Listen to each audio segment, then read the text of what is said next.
Bonjour chers Congolais et Congolaises. Bonjour cher ACG, qui est un parti politique dont le président fédéral s'appelle Joël Nzanzu.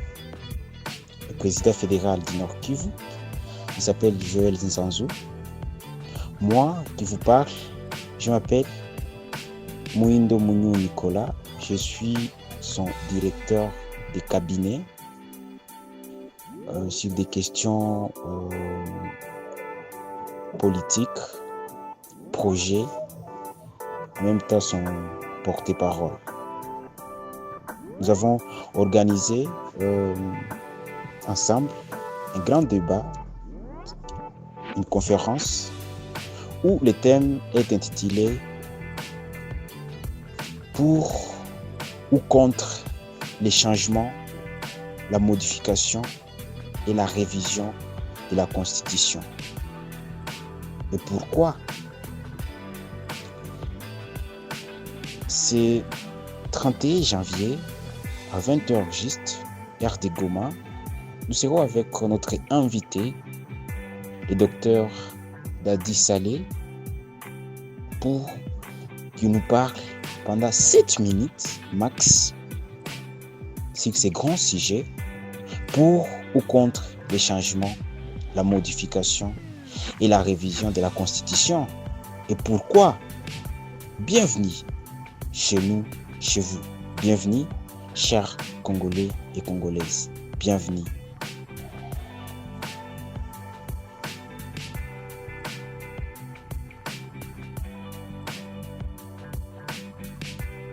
Monsieur le professeur Dadi Saleh, parlez-nous. Vous êtes pour ou contre les changements, la modification et la révision de la Constitution? Et pourquoi? Votre avis personnel, avant que ce soit l'avis de tout le monde. Et cette question, c'est la première et la dernière question. Vous allez aussi conclure après avoir répondu à cette question de pour ou contre les changements, la modification et la révision de la Constitution de la République démocratique du Congo. Et pourquoi? Votre avis. Merci.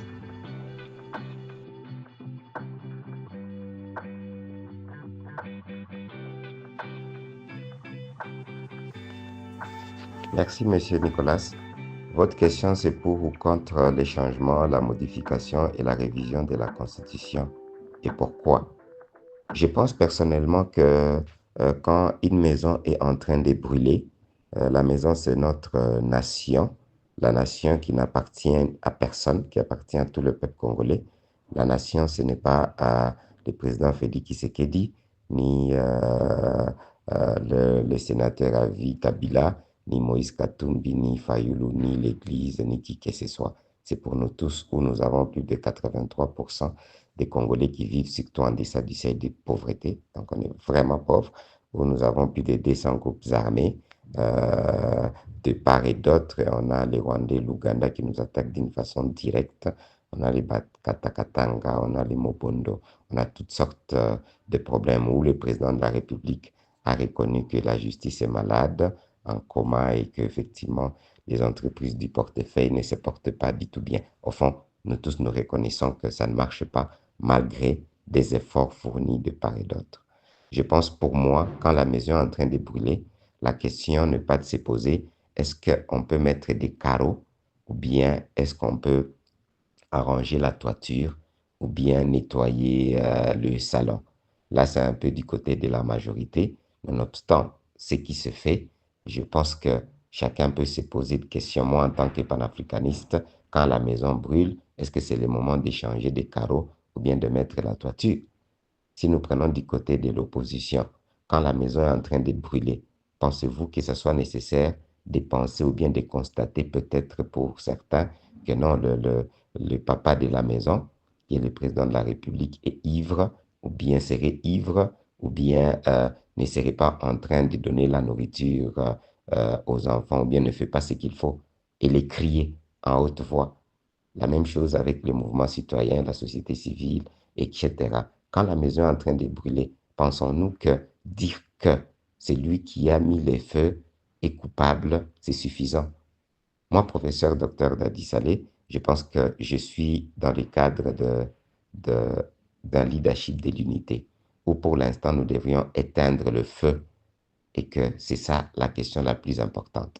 Ce qui fait que à la question qui a été posée pour ou contre les changements, la modification et la révision de la Constitution, et pourquoi, je pense effectivement que ce n'est ni le moment et ce n'est pas opportun ni nécessaire. Parce qu'effectivement, comme je viens de le dire, la maison est en train de brûler et nous devons l'éteindre. Et pour l'éteindre, personnellement, pour l'éteindre, j'estime personnellement qu'il faut qu'on puisse se battre en appliquant l'article 63 de la Constitution, l'article 86 de la Constitution. On se bat ensemble comme des hommes et le reste va venir après. Ce qui fait que je suis conscient que cette question de la Constitution, elle est importante aussi. Ce qui fait que c'est de droit déjà, si on doit prendre l'article euh, 100, 118, si je ne me trompe pas, 119, eh ben, réviser une constitution, tout le monde peut le demander. Il suffit d'avoir 100 000 signatures. Pour le président, il n'a pas besoin de signatures, ou bien le Parlement. Ce sont des initiatives d'une façon légale.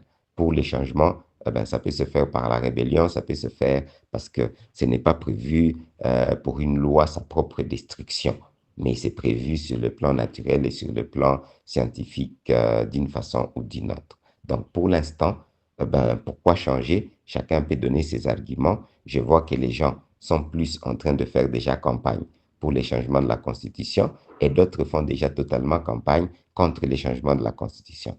Pour moi, j'estime qu'effectivement, c'est vrai. Cette Constitution doit avoir des modifications ou bien des changements parce que chaque Constitution peut évoluer. C'est une Constitution de belligérance. Il nous faut une Constitution de développement, une Constitution révolutionnaire transitoire pour récupérer notre économie, notre sécurité, tout. Oui, mais ce n'est pas d'abord le moment, parce que pour moi, il faut d'abord que nous puissions ensemble gagner la guerre, nous unir comme un seul homme, des leaders de l'unité. Parce que quand la nation brûle, ce n'est pas la nation de Félix Tshisekedi, je viens de le répéter, ce n'est pas la nation de Moïse Katumbi, ni de qui que ce soit. Ici, on ne peut pas accepter que la maison brûle et on laisse la maison brûler plutôt que l'éteindre et on s'est dit exactement que non, le papa est fainéant ou bien le papa ne fait rien. Alors on laisse la maison brûler. Je pense que c'est une forme aussi d'irresponsabilité d'une façon ou d'une autre. Donc tous les leaders congolais doivent bien comprendre que c'est ça le fait. Ce qui fait que le point précis qui peut faire l'objet du changement ou bien de la révision deviennent de points pour moi qui ne devaient pas être de points à la une si au moins nous avions un leadership de l'unité, un leadership effectivement responsable qui comprend les événements. Le peuple a besoin qu'on éteigne le feu, que les Rwandais ne puissent plus jamais nous considérer comme des bichouchous, que les néocolonialistes ne puissent pas plus continuer à piller notre or, diamant, avec effectivement cette complicité au niveau international, au niveau régional et même au niveau interne avec ces autorités morales qui tuent effectivement la nation en grande partie. Depuis 1960, nous n'arrivons pas à diriger la nation parce qu'on a un leadership très égoïste. Chacun veut avoir raison. Et bien sûr, chacun essaiera d'avoir raison. Il faut modifier et l'autre, il ne faut pas modifier. Mais en attendant, qu'est-ce que ça change du côté où l'ennemi profite effectivement de notre division pour continuer à nous piller notre or, diamant, coltan, etc. Et ce ne sont pas les amis des Roubaix qui vont nous dire l'inverse. Ce ne sont pas les amis qui voient des litouris, qui voient nos arbres, nos minéraux partir depuis des années et des années, qui vont dire l'inverse. Donc, j'estime effectivement que la question de la Constitution n'est ni opportune ni nécessaire pour l'instant. On sait très bien qu'elle est importante, je précise, mais exactement si on gagnait la guerre d'abord, d'ici 1 mois, 2, 3, 4 mois, je pense que cette question deviendrait aussi une question clé nécessaire. Mais en attendant, il faut éteindre le feu pour qu'on puisse se dire qu'on va quand même, cette maison, notre maison, il faut changer de salon ou bien il faut changer même toute la maison. Eh ben, je n'ai jamais vu une maison qui est en train de brûler et qu'on revienne encore une fois pour vous dire que non, non, nous changeons maintenant la forme de la maison au même moment qu'elle est en train de brûler, ou bien on change la forme de la toiture, ou bien on détruit la maison pour la construire immédiatement, elle est en train de brûler. Non, on éteint d'abord le feu et le reste après. Voilà mon avis par rapport à cette question qui ne devait pas être une question importante par rapport à la Constitution. La question importante devait être comment on se sensibilise. On se mobilise tous pour devenir des Wazalendo, pour effectivement nous battre contre l'ennemi, comme les Vietnamiens l'ont fait à l'époque, comme les Américains l'ont fait, comme les Ukrainiens le font, comme les Russes le font, comme effectivement même les Rwandais le font, en se mobilisant pour se battre plutôt que trop réfléchir et parler sur des questions qui ne sont pas les plus urgentes et importantes. Merci. Merci beaucoup. Nous étions avec le professeur Dadi Saleh. Euh, la balle vous revient, chers Congolais et Congolaises. Qu'est-ce que vous en pensez sur ces grands sujets pour ou contre les changements, la modification et la révision de la Constitution? Et pourquoi?